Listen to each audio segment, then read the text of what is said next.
दर्शक बंधु ओडिशारे थिबा समस्त भत्ता पाउथवा लोकमानक पई सरकार आनिदेले खुशीर खबर।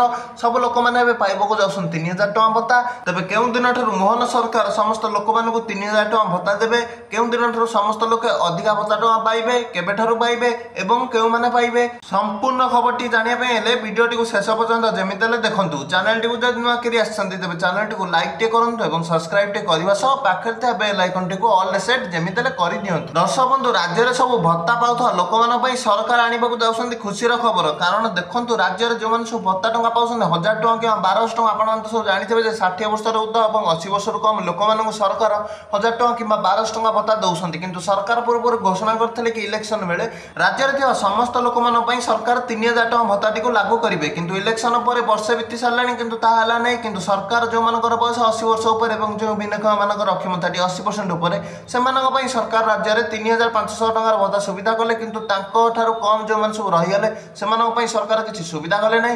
सेमाने से जहा टଙ୍କା पाउथले एबे से टଙ୍କା पाउछन तांको देरे किछि वृद्धि हला नै। सेमानक पाखरे किछि सुविधा मिलु नै, सेमानकर अधिक टଙ୍କା भत्ता मिलु नै। से नै सेमाने आंदोलन करछन्ती, सरकार को पाखरे गुहारी करछन सरकार तांकर भत्ता सेटी को वृद्धि करंतु। कारण सरकार जोटा कहिथले सेटा करूनांती। तेबे राज्य रागु ग्राम पंचायत इलेक्शन अछि, इलेक्शन थिबारु सरकार पुणी थरे नुआ घोषणा करिवे एवं सेमानक भत्ता सेटी को वृद्धि करबाकू जाउछन्ती। आजरा खबरटी वीडियोटी भल लागले वीडियोटी को लाइक, चैनल टी को सब्सक्राइब टे करि दियंतु।